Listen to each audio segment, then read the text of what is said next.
오늘 저희가 함께 볼 말씀은 창세기 45장 말씀입니다. 창세기 45장 1절부터 15절까지 말씀을 주로 저희가 다루겠지만 오늘 창세기 45장 한번 듣는 말씀으로 전체를 쭉 한번 듣도록 하겠습니다. 창세기 45장 말씀입니다.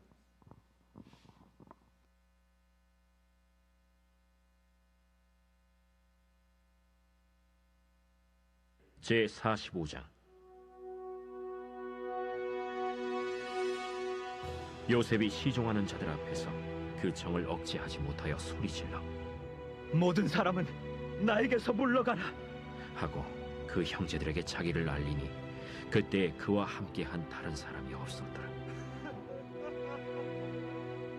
요셉이 큰 소리로 우니 애굽 사람에게 들리며 바로의 궁중에 들리더라. 요셉이 그 형들에게 이르되 나는 요셉이라. 내 아버지께서 아직 살아계시니이까? 형들이 그 앞에서 놀라서 대답하지 못하더라. 요셉이 형들에게 이르되 내게로 가까이 오소서. 그들이 가까이 가니 나는 당신들의 아우 요셉이니 당신들이 애굽의 판자라. 당신들이 나를 이곳에 팔았다고 해서 근심하지 마소서. 안탄하지 마소서. 하나님이 생명을 구원하시려고 나를 당신들보다 먼저 보내셨나이다. 이 땅에 2년 동안 흉년이 들었으나 아직 5년은 밭갈이도 못하고 추수도 못할지라.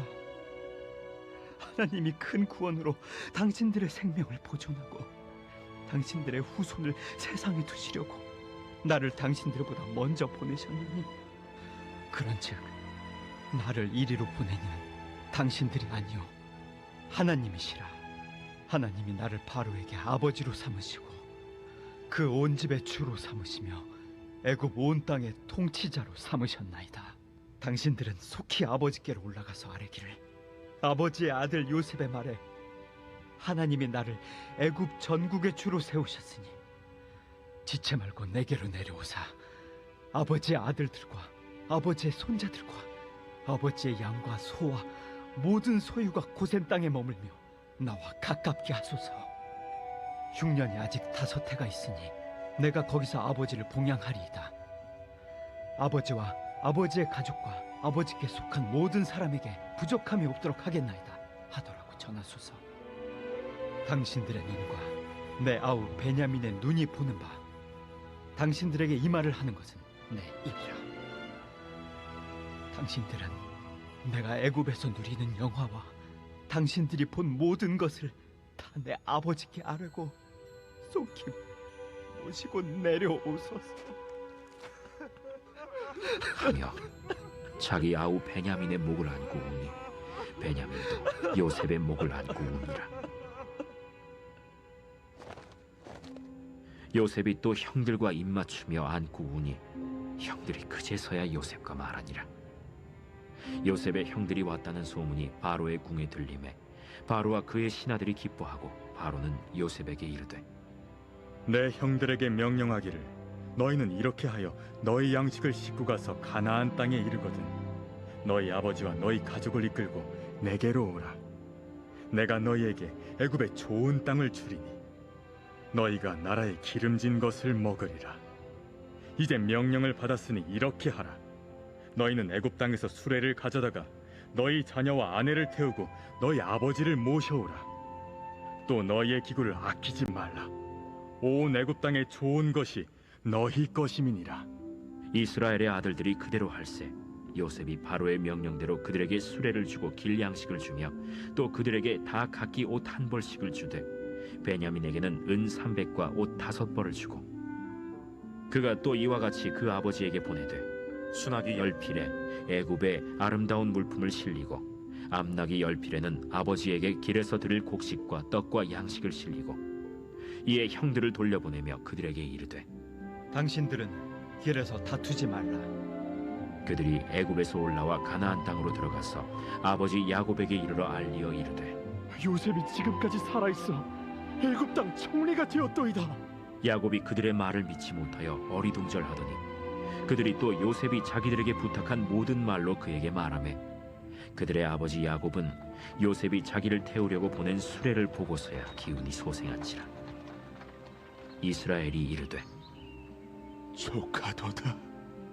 내 아들 요셉이 지금까지 살아 있으니 내가 죽기 전에 가서 그를 보리라.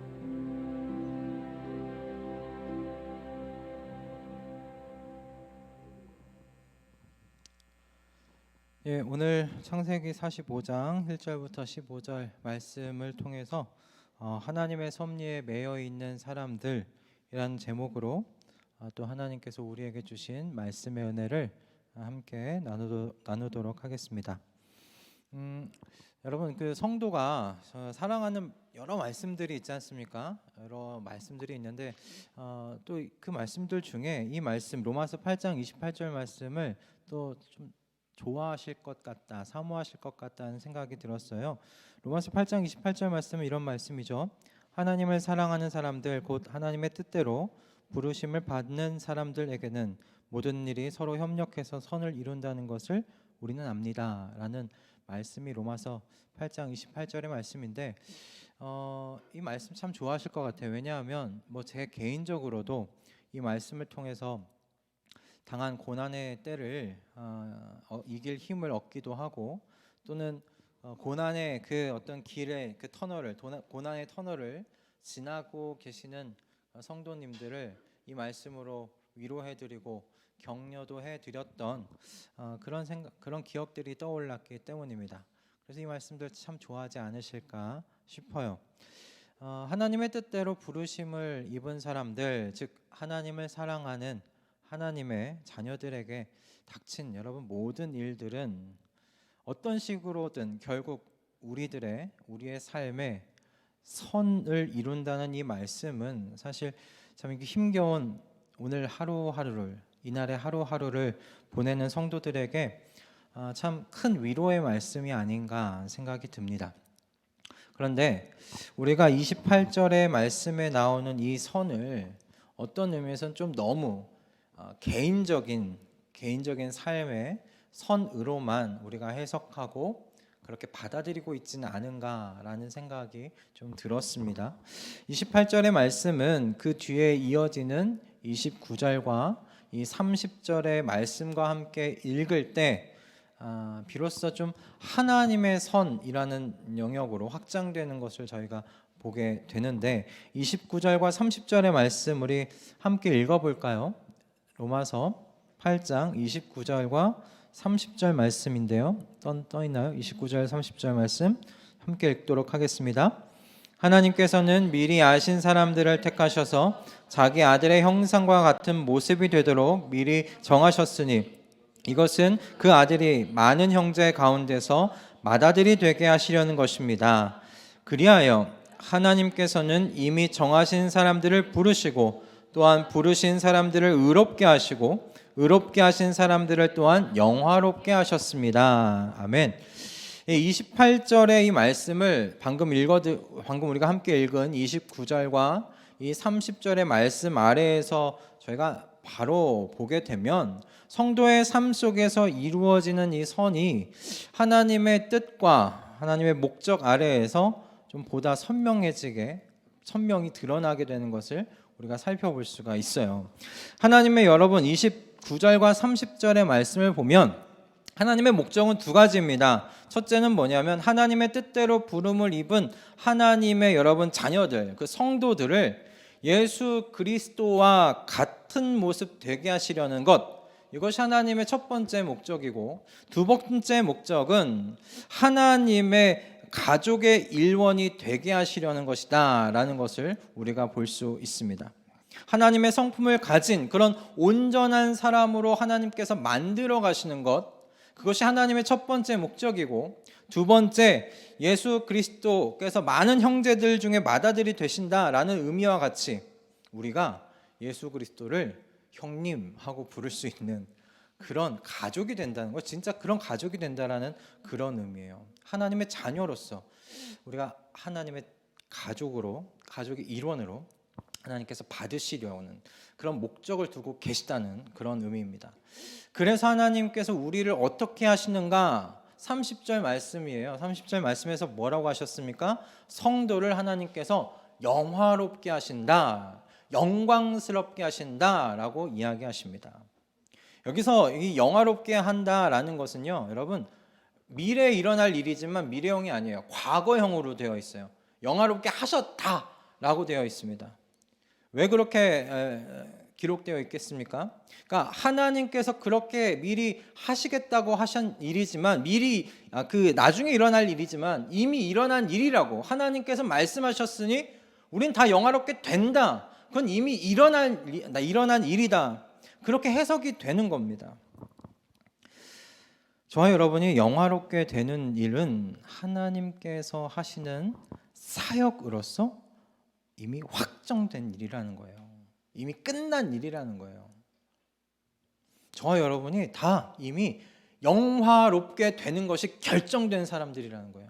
영광스럽게 되는 일이 결정된 사람들이라는 거예요. 그러므로 28절에 여러분, 이 선, 하나님의 뜻대로 부르심을 받은 성도는 어떤 그 안에서 이루어진 선이 어떤 것인가? 한 사람의 여러분 나고자도 없이 모두가 다 영화롭게 하시는, 여러분, 그것이 하나님의 선이에요. 우리 안에서 이루시는 하나님의 선이시다라는 겁니다. 여러분, 이 말씀이 그 중요한 이유가 무엇이냐면요, 이 28절을 29절과 이 30절 내용 안에서 읽게 되면, 여러분, 성도는요, 하나님께서 저와 여러분을 영광스럽게 하시려는 이 목적을 위해서 자신이 가지고 계셨던 여러분 그 통치권을 행사하시는, 그렇게 하나님의 섭리에 매여 있는 사람들이라는 것을 우리가 알 수 있기 때문에 그렇습니다. 여러분, 섭리라는 말이 조금 어렵게 느껴지실 수도 있는데 쉽게 좀 설명해 드리자면 이런 겁니다. 여러분, 하나님께서 통치권을 행사하시는데 목적을 두고 하나님의 통치권을 행사하시는 것을 섭리라고 해요. 하나님께서 목적을 가지고 행사하시는 주권, 통치권, 그것을 섭리라고 합니다. 그런데 바로 앞에서 말씀드린 대로 여러분, 성도를 영광스럽게 하시려는 하나님의 이 목적을 위해서 하나님께서 당신이 갖고 계셨던 그 통치권을 행사하신다라는 말씀이에요. 그것을 우리가 섭리라고 이야기하는 겁니다. 목적을 두고 행사하시는 하나님의 통치, 여러분, 다스림, 이걸 섭리라고 이야기한다는 겁니다. 그래서 여러분, 로마서 이 8장 28절부터 30절의 이 로마서 말씀을 한 줄로 좀 정리해 보자면 이렇게 정리할 수가 있어요. 성도는 미래의 영광에 이르게 하시는 하나님의 섭리에 매여 있는 사람들이라는 거예요. 미래의 영광에 이르게 하시는 하나님의 섭리, 하나님의 다스림, 하나님의 주권에 매여 있는 사람들이다 입니다. 여러분, 그리고 오늘 우리가 이 로마서 8장 지금 28절부터 30절에 간단하게 나누었던 이 진리를 여러분, 요셉이라는 인물의 이야기 속에서 우리가 좀 더 풍성하게 이해하고 확인할 수가 있습니다. 이 섭리라는 것, 우리 성도가 이 하나님의 섭리에 매여 있는 사람들이라는 걸 이 요셉의 이야기를 통해서 우리가 풍성하게 확인할 수 있어요. 우리가 여러분 한 주간 읽은 본문 속에 요셉의 인생이 어떻습니까? 기억나시죠? 네, 끄덕끄덕이라도 해주세요. 자, 요셉이 굉장히 파란만장한 삶을 살지 않았습니까? 그런 파란만장했던 요셉의 삶을 우리가 오늘 보았던 45장 말씀을 통해 보게 되면 요셉의 인생 속에 정말 모든 것이 협력해서 선을 이루게 하신다는 하나님의 이 말씀이 이루어진 삶이네 라는 것을 우리가 확인할 수 있지 않습니까? 그죠? 형들의 손에 노예로 팔려 이집트로 내려갔던 요셉입니다. 여러분, 그 당시 요셉 얼마나 이게 기가 찬 노릇입니까? 자기와 피를 나눈 형제가 자신을 팔아버렸습니다. 애굽에 노예로 팔아버렸어요. 아무리 싫어한들 어떻게 형제가 형제를 팔아버릴 수 있는가? 이 요셉이 정말 어린 나이에 사람의 악한 것이 무엇인지를 그 밑바닥까지 경험한 그 인생이었다라는 생각이 들어요. 그러나 하나님께서 그를 돌보셨죠. 이집트 군대 장관 이 보디발의 집에 팔려 나아갔는데 그곳에서 하나님께서 은혜를 주셔서 그 집 전체를 관리할 수 있는 위치에까지 이르게 되었어요. 그렇게 근데 조금 편해지는가 싶었는데 어떤 일이 일어났습니까? 보디발의 아내 때문에 누명을 쓰고 결국 감옥살이를 하게 되는 요셉의 인생입니다. 야, 이제 조금 인생이 편해지는가, 조금 나아지는가, 내게도 이제 빛이 좀 들어오나 싶었는데 억울한 누명 쓰고 감옥살이를 하게 된 요셉의 인생이에요.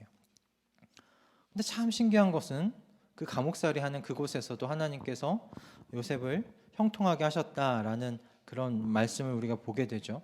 요셉은 그곳에서 이집트 왕 바로의 수를 담당하던 관리를 만나게 됩니다. 그리고 그 관리의 꿈을 해몽해 주는 인연을 그곳에서 맺게 되죠.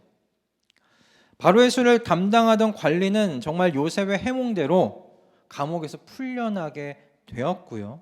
다시 바로의 수를 맡는 관리직으로 복직하게 됩니다. 그리고 이 인연이 결국 어떻게 됩니까? 요셉으로 하여금 바로의 꿈을 해몽해 주는 인연으로 발전되는 것을 우리가 이번 한 주 읽었어요.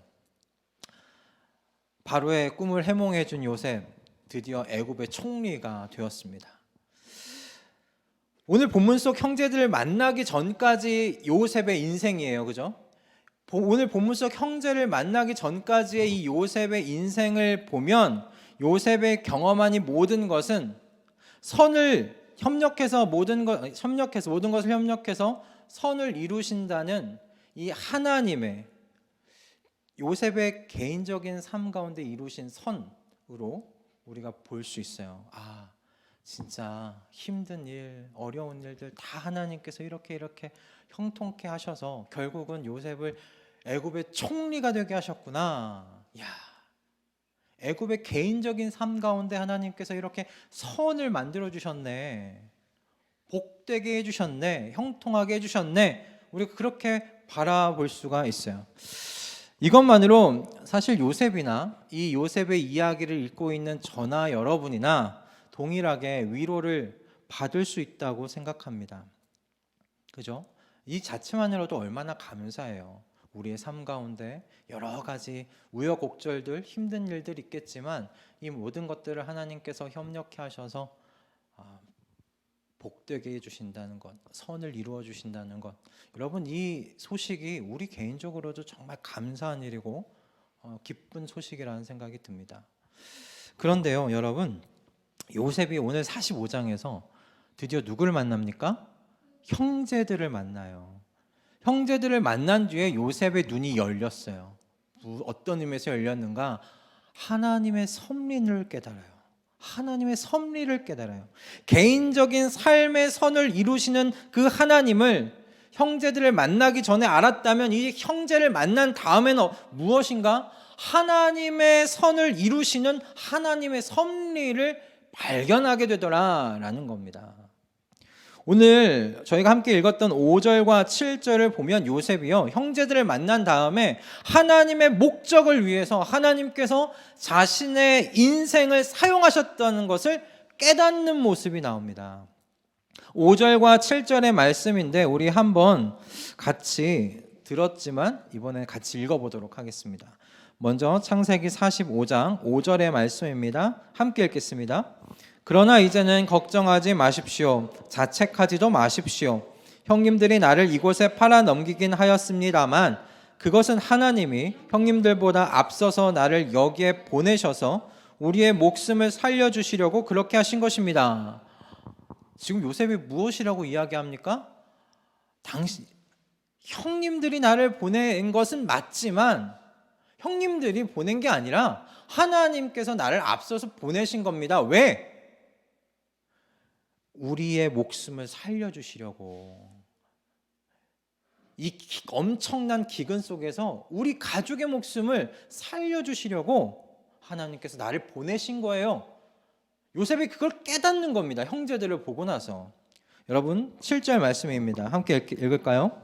하나님이 나를 형님들보다 앞서서 보내신 것은 하나님이 크나큰 구원을 베푸셔서 형님들의 목숨을 지켜주시려는 것이고 또 형님들의 자손을 이 세상에 살아남게 하시려는 것입니다. 아멘.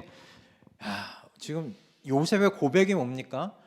자신을 그 어린 시절 10대 때 자신을 팔아버린 이 형님들인데 하나님께서 나를 먼저 보내신 건 형님들의 목숨을 구해 주시려고 저를 보내신 겁니다. 지금 그렇게 고백해요. 형님들의 자손을 구원해 주시려고 저를 보내신 겁니다. 얼마나 미울까요, 이 형님들. 근데 미움이 없어요.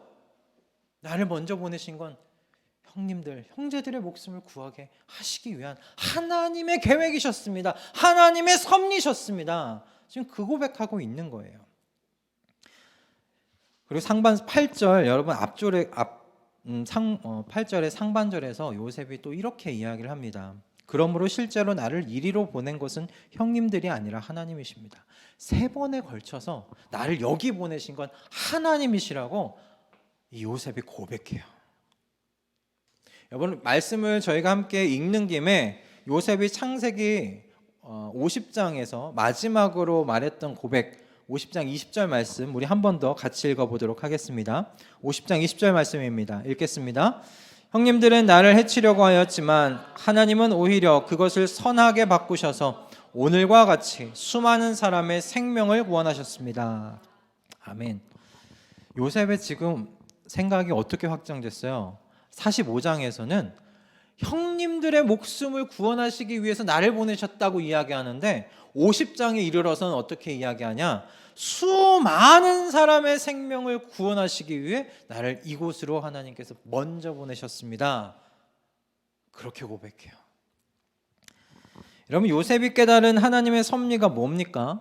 하나님께서요 언약을 맺었던 이스라엘을 이 대흉년 가운데서 지키시기 위하여 나를 먼저 보내셨다는 깨달음이고요. 이스라엘뿐만 아니라 수많은 이방의 사람들의 생명 또한 지키시기 위하여 이 목적을 두고 하나님께서 내 인생을 사용하셨다라는 요셉의 고백이에요.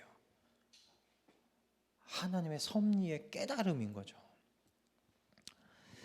여러분 요셉은 형제들을 만난 순간 이 어린 시절 하나님께서 자신에게 주셨던 그 꿈이 그때 아마 비로소 떠올랐을 거예요. 그리고는 그동안의 그 인생의 이야기를 해석하는 눈이 열린 겁니다.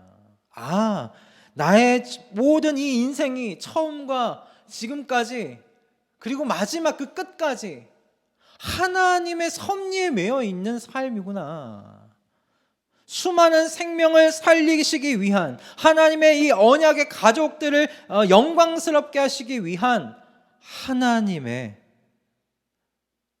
통치하심에 하나님의 그 주권에 매여 있는 인생이었구나라는 거예요. 그러므로 여러분 요셉의 이야기는요 인생 역전에 대한 스토리가 아닙니다. 꿈꾸는 자에 대한 이야기가 아닙니다. 요셉의 이야기는 어떤 이야기냐면 하나님의 섭리에 매여 있는 사람들에 대한 이야기예요. 요셉의 고백이 45장 이 고백이 정말 그 클라이막스거든요. 요셉 이야기에. 그 클라이막스 때 요셉이 고백하는 게 뭐냐면 자신의 인생이 역전됐다는 이야기를 하지 않잖아요. 내 꿈이 실현됐다는 것을 이야기하지 않잖아요. 하나님께서 내 인생을 주관하셔서 하나님의 목적을 이루셨다는 하나님의 섭리에 대한 고백을 하고 있어요. 아, 내 모든 인생이 처음과 끝까지 이 하나님의 섭리에 내가 매여 있구나. 하나님의 목적을 이루시는 하나님의 다스림 안에 내가 묶여 있구나. 그렇게 인생을 바라보는 눈이 열리는 것이죠.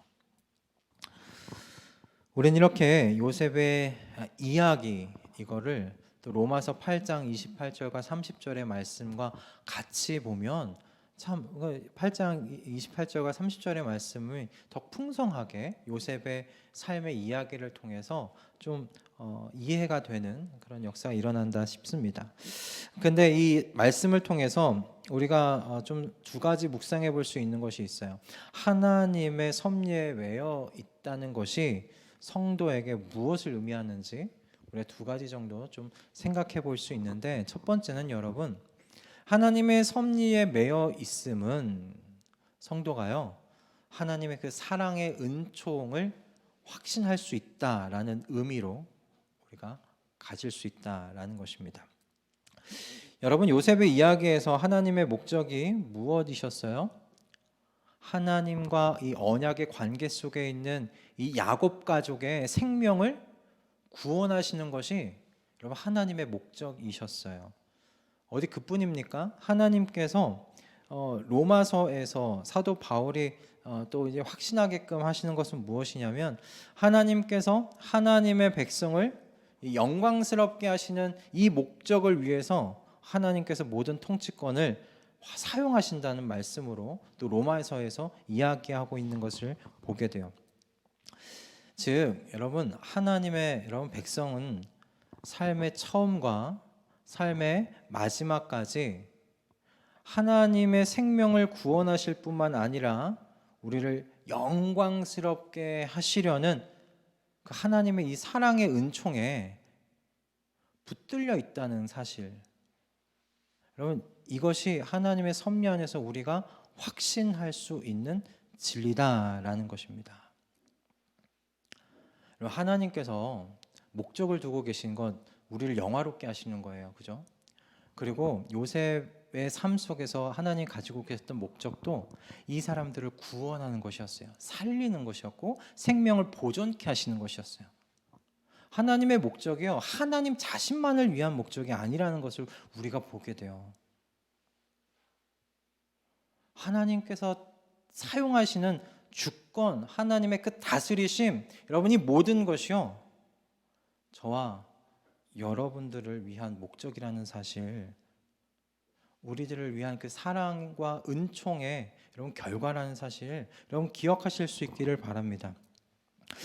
우리를 영광스럽게 하시려는 하나님의 사랑에 그 은총에 붙들려 있음을 여러분 하나님의 섭리 안에서 확신하실 수 있기를 주님의 이름으로 축복합니다. 그러니 여러분, 우리의 삶에 어떤 순간이 닥치더라도 하나님을 의심하지 마실 수 있기를 바랍니다. 요셉의 인생과 사도 바울의 여러분 고백을 기억하세요. 하나님께서는 우리를 향하신 사랑과 그 은총을 기초로 섭리하십니다. 마침내 하나님의 뜻대로 부르심을 입은 하나님의 백성의 여러분 그 생명을 살리고 구원하시는 그 일을 위해서 하나님의 통치권을 사용하십니다.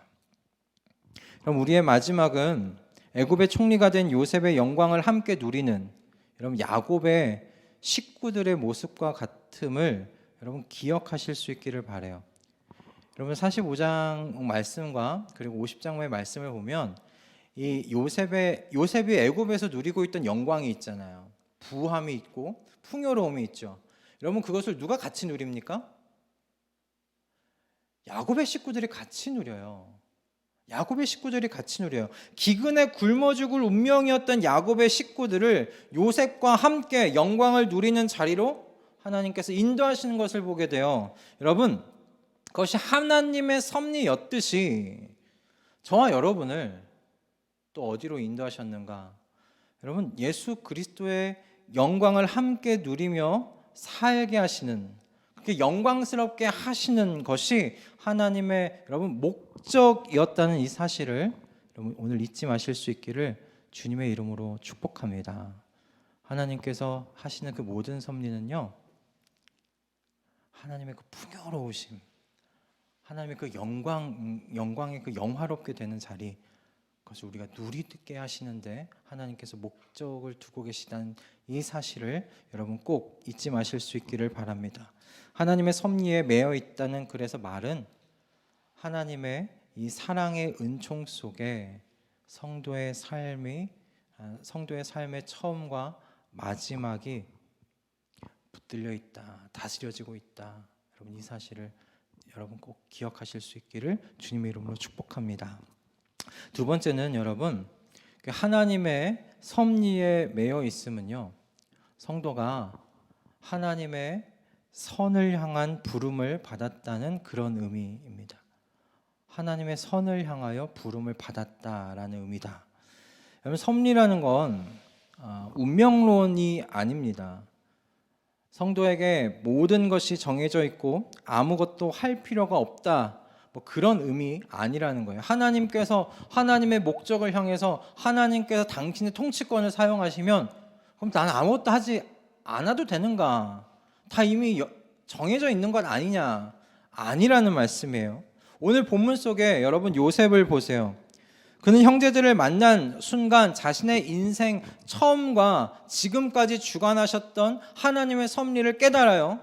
형제들 때문에 자신이 애굽으로 온 것이 아니라 하나님께서 미리 나를 보내셔서 이 가족의 생명을 하나님께서 지키게 하시기 위해서 나를 보내셨구나, 그 애굽으로 먼저 보내진 사실을 깨닫게 됩니다. 그리고 나서 요셉이 한 행동이 여러분 무엇인가? 형제들에게 3번이나 걸쳐서 아버지 야곱을 포함하여 가족들을 지금 이 이집트로 데리고 오라고 말하는 것을 보게 됩니다. 3번이나 똑같은 말을 합니다. 여러분 이 말이 가지는 의미가 상당해요. 왜냐하면 여러분 하나님께서 약속하신 그 가나안 땅을 이 야곱 가족이 떠나야 되는 일이기 때문에 그래요. 지금 야곱이 정말 기근이 심했음에도 불구하고 가나안 땅을 떠나지 않고요, 형제들만 애굽으로 보내서 먹을 걸 사오도록 하고 있어요. 이 정도로 기근이 심하면 우리 잠깐만 이 가나안 땅을 벗어나서 먹을 것이 있는 애굽으로 가도 되잖아요. 그런데 이 야곱이 안 가요. 가나안 땅을 지켜요. 왜 지켰겠습니까? 하나님께서 아브라함과 이삭에게 약속하신 대로 가나안 땅을 지켜야 한다. 이 땅 하나님께서 우리에게 주시겠다고 약속하셨으니 이 땅 떠나서는 안 된다고 야곱이 생각했던 겁니다. 여러분 아브라함이 이삭을 결혼시키는 일과 관련해서도 이삭을 가나안 밖으로 데리고 가지 못한다고 그의 종 엘리에셀에게 아브라함이 말하지 않았습니까?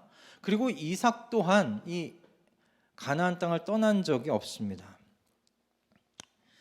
여러분 이런 사실을 요셉이 모르지 않을 거예요.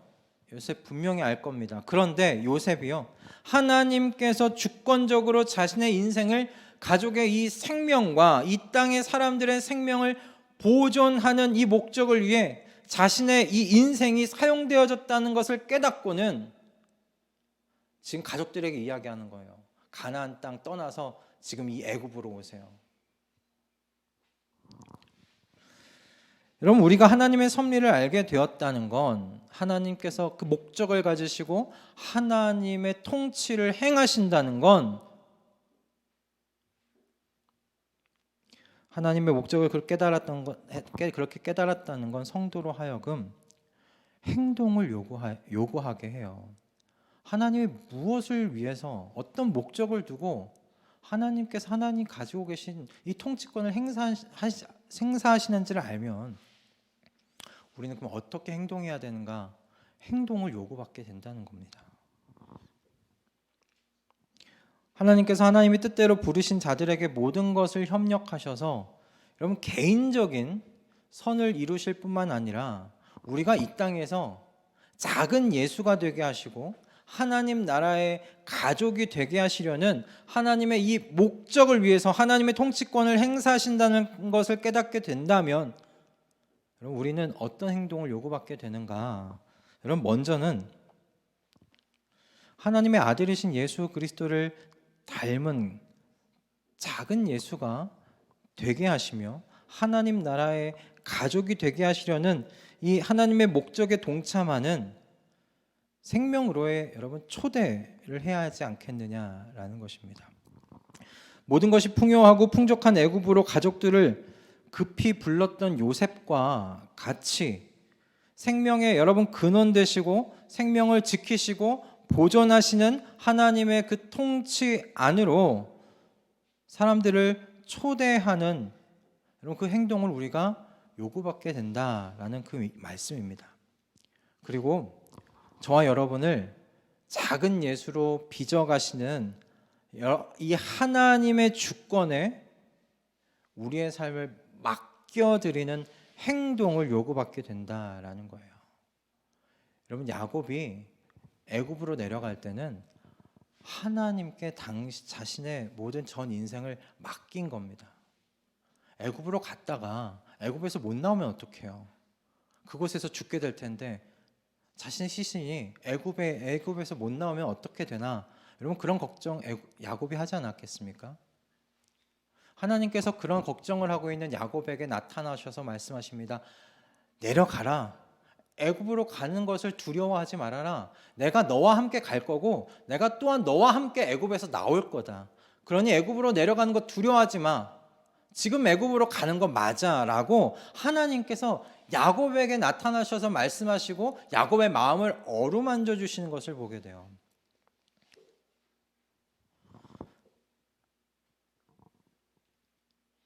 우리가 하나님의 섭리를 알게 되면요, 요구받게 되는 건 하나님의 그 주권에 우리의 삶을 맡겨드리는 행동을 요구받아요. 야, 내가 책임지고 있잖아. 너의 인생의 처음과 끝까지 내가 목적을 가지고 내가 갖고 있는 통치권을 행사해. 뭘 걱정하냐? 뭘 염려하나? 내게 너의 인생 전부를 맡겨라. 여러분 그 요구를 받는 겁니다. 저와 여러분을 작은 예수로 빚으시며 하나님의 가족이 되게 하시는 여러분 이 영광스러운 이 인생 살게 하시며 누리게 하시는 것이 하나님의 여러분 목적임을 여러분이 알았다면 우리의 행동은 이 목적을 위해 다스리시는 그 하나님의 통치에 우리의 삶을 맡겨드리는 것이 되는 줄로 믿습니다. 아멘. 여러분 오늘 말씀을 좀 정리하도록 하겠습니다. 저는 오늘 이 요셉의 인생을 통해 묵상한 하나님의 섭리의 말씀이 사실 개인적으로는 참 위로가 되었고 은혜가 되었습니다. 하나님의 섭리가 너무 놀라웠기 때문에 그래요. 하나님께서 여러분 사용한 그 인생들의 모습을 다시 한번 떠올려 보실 수 있기를 바랍니다. 요셉만 사용하신 거 아니거든요. 하나님께서 이 목적을 향해 나아가시는 데 있어서 요셉만 사용하지 않으셨어요. 야곱 가족 전체를 다 사용하셨는데 야곱 가족의 이야기가 아름답지가 않아요. 아름답지가 않아요. 너저분해요, 사실. 어떤 의미에서는 좀 지저분해요. 흉측하고요. 숨기고 싶은 이야기들이 곳곳에 배치되어 있어요. 그런데 하나님께서 이미 이 야곱의 형제들의 행동 안에서 하나님께서 함께 하셨고 그들의 결정과 함께 하나님께서 일하셨어요. 그리고 하나님께서는 하나님의 섭리를 따라 하나님의 목적을 이루어 가시는 것을 보게 됩니다. 저는 이 이야기 너무 위로가 되더라고요. 깨끗한 인생, 뭔가 아름다운 인생만 골라서 뽑아서 하나님께서 아름다운 하나님의 이야기를 만들어 가신 게 아니고 하나님의 목적을 이루신 게 아니고 너저분한 인생들, 지저분한 인생의 이야기를 하나님께서 다 사용하세요. 그 모든 걸 사용하셔서 하나님의 아름다우신 목적을 이루세요. 모든 생명을 구원하시고 그 땅의 모든 이방의 민족의 생명까지도 구원하게 하시는 그 아름다운 이야기로 마무리 짓게 만드세요. 저는 이 이야기가 너무 위로가 되더라고요. 이게 하나님의 섭리구나. 여러분 우리는 실수하고요. 실패하는 인생들입니다. 실수 없는 인생 없고요. 실패 없는 인생 없습니다. 우리 모두 다 하나 둘씩은 하나 둘이 뭐예요? 더 많을 거예요. 지우고 싶은 과거 가득한 인생들 아닙니까? 어쩌면 오늘 이곳에 나와 있는 야곱의 이야기처럼 뭔가 너저분한 이야기를 갖고 있는 인생 있을 수 있다 싶어요. 그런데요, 하나님께서는 뜻대로 부르신 성도의 그 너저분한 이야기, 지저분한 이야기마저 하나님의 목적을 위해서 사용하실 수 있으시다는 겁니다.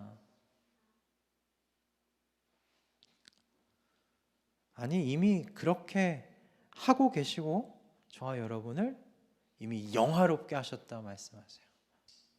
하나님께서 영광스럽게 하셨다고 하나님께서 도장을 꽉 찍어 주셨어요. 이 말씀이 제게 이게 은혜고 이게 하나님의 은총이다 싶은 거예요. 아무리 생각해도 저도 아름다운 이야기만은 갖고 있지 않은 인생인데 지저분한 이야기, 너저분한 이야기, 숨기고 싶은 삶의 이야기, 그런 것들 다 가지고 있는데 하나님께서 이런 지저분한 어떤 인생의 이야기들도 다 빠지지 않고 빼먹지 않으시고 다 사용하셔서 하나님의 목적을 이루신다니 정말 감사하다 싶었습니다. 여러분 어떠십니까? 하나님의 섭리에 매여 있는 인생이라는 여러분이 말씀이 여러분의 힘이 되십니까? 은혜가 되십니까? 여러분 그렇다면 오늘 이 순간 하나님의 주권에, 하나님의 통치에 나의 삶을 맡겨드리겠다 결단하시는 이 한날 되실 수 있기를 주님의 이름으로 축복합니다. 하나님의 이 은혜의 섭리 속으로 생명을 살리시고 보존하시는 주님의 이 섭리 속으로 사람들을 초대하는 삶을 살겠다 결단하시는 저와 여러분 되었으면 합니다. 그렇게 하나님의 섭리를 따라 행동하며 살겠다고 하나님 앞에 고백하며 하나님 안에서 여러분 안식을 누리시는 오늘 되실 수 있기를 주님의 이름으로 축복합니다. 아멘.